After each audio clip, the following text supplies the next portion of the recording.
Kaunting kaalaman sa tanglad na maaaring makatulong sa iyo, kabayan. Kumuha ng isang tangkay ng tanglad at pakulan ito sa 2 basong tubig sa loob ng 5 hanggang 10 minuto.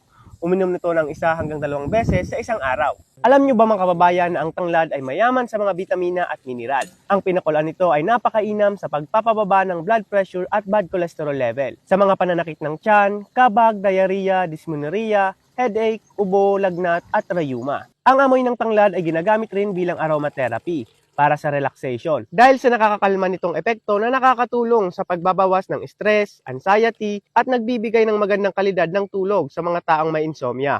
At dagdag pa mga kababayan, nakakatulong din ito sa recovery ng mga taong na-stroke at kung insomnia naman ang meron ka ay mainam na uminom nito bago matulog. At yan ang kaunting kalaman lamang mula sa inyong probinsya ng Oragon.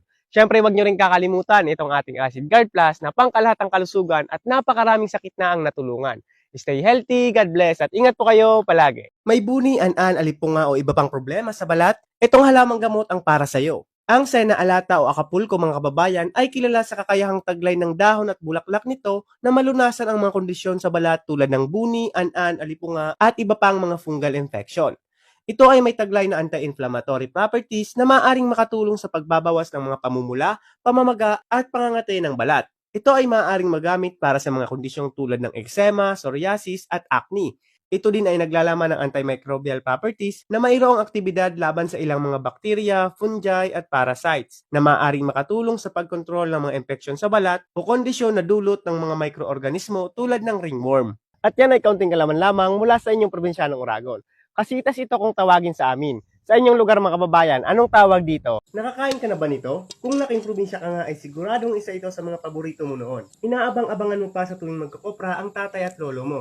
Alam nyo ba mga kababayan na sa pagkain pala nito natin noon ay pinapalakas nito ang ating immune system dahil sa mga antiviral, antibacterial, antifungal at antiparasite nito mga katangian. Tulad ng saging mga kababayan, ito ay mapagkukunan ng mabilisang dagdag enerhiya. Natural Gatorade kumbaga. Nagpapaganda ng physical at athletic performance at nakakabuti sa mga muscles, iwas sa mga pamumulikat. Mabuti sa digestive health, nag-i-improve ng absorption ng nutrients, vitamins at minerals. Mabuti sa pagbabawas timbang dahil sa mataas na fiber nito. Nakakatulong na makaiwas sa stroke, sakit sa puso, at nagpapababa ng bad cholesterol at blood sugar level. Nagbibigay protection sa katawan laban sa cancer, sakit sa puso, at sa bladder infection. Mabuti rin ito sa kalusugan ng buhok, balat, at buto, at nakakatulong na makaiwas sa agarang pagtanda. Buhay ito kung tawagin sa amin. Sa inyong lugar mga kababayan, anong tawag dito? Once again, this is Mark ang probinsya ng Oragon. Siyempre, wag nyo rin kakalimutan itong ating Acid Guard Plus na pangkalahatang kalusugan ang kayang matulungan.